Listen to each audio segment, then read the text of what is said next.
အားလုံးမင်္ဂလာပါဒီနေ့ devotion နဲ့အစီအစဉ်ကိုကြည့်ရှုပါဝင်နေကြတဲ့အရောက်ချင်းစီတိုင်းပေါ်မှာဘုရားရှင်ထူကောင်းကြီးပေးပါစေအခုချိန်မှာနှုတ်ကပတ်တော်ကိုအတူတူကခဏလောက်ဖတ်ရအောင်နှုတ်ကပတ်တော်ဖတ်ရခြင်းနဲ့ကျွန်တော်တို့အစပြုရအောင်90ခုမြောက်သောစာလံအငယ်23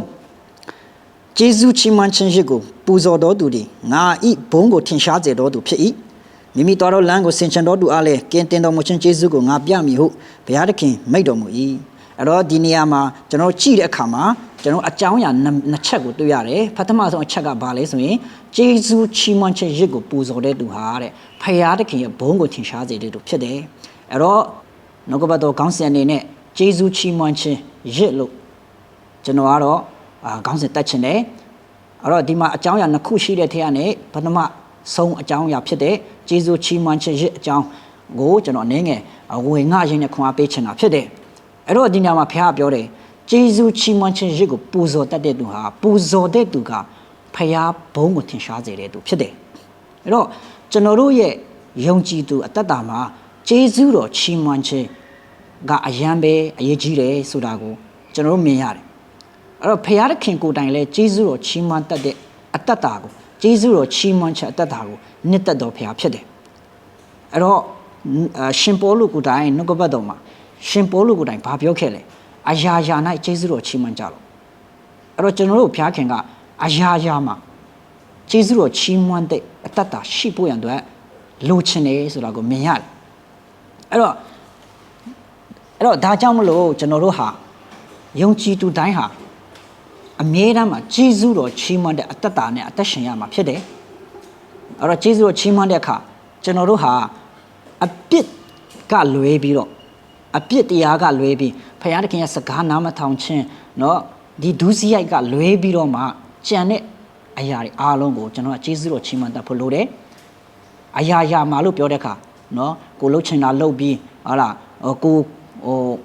ကိုတွားချင်တာတွားပြီးကိုလှုပ်ချင်တာလှုပ်လို့ရလို့ကျေးဇူးတော်ချီးမွမ်းတာကိုပြောချင်တာမို့အရာရာလို့ပြောတဲ့အခါဒီနေ့ဖခင်စကားနားမထောင်တဲ့အရာအပြစ်လုံးမိတဲ့အရာတွေအားလုံးကလွဲပြီးတော့အရာရာမှာကျေးဇူးတော်ချီးမွမ်းတတ်ဖို့လိုတယ်အဲ့တော့ကျွန်တော်အပြစ်ဒီလုံးမိတဲ့ခါနဲ့ကြာတော့ကျွန်တော်ကအပြစ်ဝင်ချတောင်းပန်ရမယ်ဒီနေ့နှုတ်ကပတ်တော်ကလည်းသူတို့အလိုရှိတယ်ပြုမိခဲ့တဲ့အပြစ်တွေကိုဝင်ချတောင်းပန်ရင်ဘုရားခင်ခွတ်လို့တယ်အဲ့အပြစ်နဲ့ဆိုင်ရင်တော့ကျွန်တော်တို့ဟာဝင်ချတောင်းပန်တတ်ရမယ်ဒါပေမဲ့ဒီဟာကလွဲပြီးတော့ကြံတဲ့အရာတွေထဲမှာကျွန်တော်တို့ဟာဂျေဇုတော်ချီးမွမ်းခြင်းရစ်ပူဇော်တဲ့အတ္တနဲ့အသက်ရှင်နေတဲ့သူဖြစ်ရမယ်ဟာလေလုယာအဲ့တော့ဒီနေ့မှာကျွန်တော်တို့ဂျေဇုတော်ချီးမွမ်းခြင်းအရာရာမှာတော့ကျွန်တော်ဂျေဇုတော်ချီးမွမ်းရမယ်ဒါပေမဲ့အဲ့ဒီအရာရာထဲကနေများစွာသောအရာထဲကနေကျွန်တော်ဒီနေ့မှာဘာတွေကိုဖခင်သခင်ကဂျေဇုတော်ချီးမွမ်းဖို့ရန်အတွက်ပို့ပြီးတော့ကျွန်တော်ရဲ့အတ္တမှာတိဆောက်ဖို့ဖခင်လိုတော့ရှိတယ်ဘာတွေကိုပို့ပြီးတော့ကျွန်တော်တို့အတ္တမှာဂျေဇုတော်ချီးမွမ်းခြင်းရစ်ကိုပူဇော်ရမလဲဆိုတာကိုအနည်းငယ်အကြောင်းအရာအနည်းငယ်နဲ့ကျွန်တော်ပြောပြချင်တာဖြစ်တယ်အဲ့တော့ယောမခန်းကြီး6အငယ်7တင်တို့ဒီအပြစ်တရား၏ကြုံဖြစ်တော်လေယခုဒီခံခဲ့ပြီးတော့ဩဝါဒနည်းသူဥပဒေတစကားကိုစေတနာစိတ်နဲ့နားထောင်ကြသည်ဖြစ်၍ဘုရားခင်ကျေးဇူးတော်ကြီးလာပေ၏တင်တို့ဒီအပြစ်တရား၏လက်မှလွတ်ကြပြီဖြစ်၍ဖြောင့်မတ်ခြင်းတရား၏ကြုံဖြစ်ကြ၏ဟာလေလုယာအဲ့တော့ကျွန်တော်တို့ဒီညမှာနံပါတ်1အနေနဲ့ကျွန်တော်တို့ရဲ့တတ်တာထဲမှာကျွန်တော်တို့ဘာကိုကျေးဇူးတော်ချီးမွမ်းရဘာကိုကျွန်တော်တို့ကျေးဇူးတော်ချီးမွမ်းခြင်းရစ်အနေတိဆောက်ရမလဲကျွန်တော်နံပါတ်1အပြစ်တရားကြီးလက်မှလွတ်ခြင်းတဲ့အာမင်ဒီနေ့မှာပြောထားတယ်တင်တို့တွေအပြစ်တရားကြီးလက်မှလွတ်ကြပြီဖြစ်၍ဟာလေလုယာကျွန်တော်ကယေရှုခရစ်တော်အားဖြင့်ကျွန်တော်တို့ကအပြစ်တရားကြီးအောက်မှာမရှိတော့ဘဲကျွန်တော်တို့ဟာပညတ်တရားကြီးအောက်မှာမရှိတော့ဘဲခရစ်တော်အားဖြင့်ကျွန်တော်တို့ဟာဒီအပြစ်တရားဒီပညတ်တရားတွေကလွတ်မြောက်ရတဲ့ခွင့်ဖျားပြင်ဆင်ပေးတယ်ဟာလေလုယာဒါကြောင့်ဒီအရာကိုကျွန်တော်တို့ကကျေးဇူးတော်ချီးမွမ်းတတ်ရမယ်အာမင်ဒီအရာကိုကျွန်တော်တို့ကကျေးဇူးတော်ချီးမွမ်းရမယ်နေ့တိုင်းမှာကျွန်တော်တို့ကအပြစ်သားမဟုတ်တော့အပြစ်တရားရဲ့အောက်မှာမရှိတော့ဘူးကျွန်တော်တို့ဟာဖြောင့်မတ်တဲ့သူဖြစ်သွားတယ်အပြစ်တရားရဲ့ကျွန်တော်နဲ့ဖြောင့်မတ်တဲ့သူဖြစ်သွားတယ်ဒီအရာအတွက်ကျွန်တော်ကျေးဇူးတော်ချီးမွမ်းရမယ်ကျွန်တော်တို့မှာအခြေအနေဘလို့ပဲရှိနေပါစေအခြေအနေကကောင်းနေဖြစ်စေအခြေအနေတွေကဘလို့အမျိုးမျိုးပဲပြောင်းလဲနေပါစေကျွန်တော်ကအဲ့ဒီအခြေအနေပေါ်မှာအသက်ရှင်ပြီးတော့မှနေရမှာမဟုတ်ဘူးအရာရာလို့ပြောတဲ့အခါနံပါတ်1အနေနဲ့ဒီဘ ဖះရဲ့ပြုတ်ပေးခဲ့တဲ့ယေရှုတော်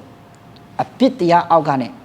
လွတ်မြောက်ပြီးတော့ဖြောင့်မတ်တဲ့သူအဖြစ်စေတဲ့အရာတွေကအရာကိုကျွန်တော်ကယေရှုတော်ချီးမွမ်းဖို့လိုတယ်အာမင်အဲ့တော့နံပါတ်1နော်နံပါတ်2အနေနဲ့ကျွန်တော်ဘာကိုကျွန်တော်ကယေရှုတော်ချီးမွမ်းရမလဲအဲ့ဒါနော်ခရစ်တော်အားဖြင့်ကျွန်တော်ဟာဒီနေ့ဇာတိသဘောကိုအောင်နိုင်ခြင်းအခွင့်အရေးကျွန်တော်တို့ယေရှုတော်ချီးမွမ်းရမယ်ဟာလေလုယာကျွန်တော်ခရစ်တော်အားဖြင့်လွတ်မြောက်တဲ့သူဖြစ်တယ်ယောမအခန်းကြီး9အငယ်25လောက်မှာကျွန်တော်ကြည့်မြင်ရတယ်ကျွန်တော်တို့ဟာဇာတိသဘောကိုအောင်မြင်ပြီးတော့ဒီနေ့တန့်ရှင်းတဲ့အတ္တတန့်ရှင်းခြင်းတို့ရောက်တဲ့အတ္တဖြင့်ဘုရားခင်ကျွန်တော်ပြင်ဆင်ပေးတယ်ဒီနေ့ပြောမယ်ဆိုကျွန်တော်တို့တန့်ရှင်းခြင်းတို့ရောက်ခြင်းအတွက်ကျွန်တော်ယေရှုတော်ချီးမွမ်းရမယ်ဟာလေလုယာ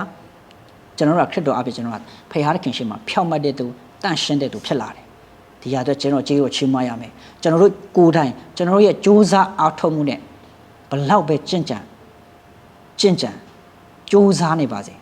ခရစ်တော်အားဖြင့်မဟုတ်ရင်ကျွန်တော်ဖခင်ရဲ့ရှေ့မှာကျွန်တော်မတန့်ရှင်းနိုင်ဘူးဇာတိသဘောတွေကိုကျွန်တော်မအောင်နိုင်ဘူးဖြစ်တယ်အာမင်ဒါကြောင့်ဖခင်ခရစ်တော်အားဖြင့်တင်းတဲ့ကျွန်တော်ဟာဖြောင့်မတ်တဲ့သူဖြစ်သွားတယ်ခရစ်တော်အားဖြင့်တင်းတဲ့ကျွန်တော်ကတန့်ရှင်းတဲ့သူဖြစ်လာတယ်ဇာတိသဘောကိုအောင်တဲ့သူအနေနဲ့ကျွန်တော်ကဖခင်ရှေ့မှာမတ်တက်ရခွင့်ရတယ်ဟာလေလုယာဒီဟာကိုကျွန်တော်ယေရှုတော်ချီးမွမ်းရမယ်အာမင်ကျွန်တော်တို့ဟာခရစ်တော်အားဖြင့်တည်ခြင်းကိုအောင်မြင်တဲ့သူဖြစ်တယ်တိကောအခန်းကြီး15မှာနော်ဒီနေ့ထမြောက်ခြင်းအကြောင်းနဲ့ပတ်သက်ပြီးတော့အများကြီးမြင်တွေ့ရတယ်ဒီထဲမှာကျွန်တော်တို့ဟာခရစ်တော်ကိုယုံကြည်ခြင်းအားဖြင့်ခရစ်တော်ရဲ့အသေးခံခြင်းအားဖြင့်ကျွန်တော်တို့ခရစ်တော်ထမြောက်တကယ်တော့ကျွန်တော်တို့ဟာတည်ခြင်းကိုအောင်မြင်ပြီးခရစ်တော်ယုံကြည်တဲ့သူတိုင်းဟာဒီနေ့တည်ခြင်းကိုအောင်မြင်ရတဲ့ခွင့်ထမြောက်ရတဲ့ခွင့်ဘုရားပြင်ဆင်ပေးတယ်ဟာလေလုယာဒီဟာကိုကျွန်တော်တို့ယေရှုတော်ချီးမွမ်းရမယ်အာမင်ဒီဟာဟာကျွန်တော်တို့ကြိုးစားမှုအပြင်မရနိုင်တဲ့အရာတွေဖြစ်တယ်ကျွန်တော်တို့ဟာခရစ်တော်ကိုယုံကြည်လက်ခံလိုက်တဲ့အခါကျွန်တော်တို့ဟာဘောလင်ကန်တယောက်ဖြစ်သွားတဲ့အခါကျွန်တော်တို့ခံစားရတဲ့ကျွန်တော်တို့ဝင်စားရတဲ့နိုင်ငံဟာမလှုပ်ရှားမဖြစ်စည်းနိုင်တဲ့နိုင်ငံမှာဝင်စားခွင့်ရတာဖြစ်တယ်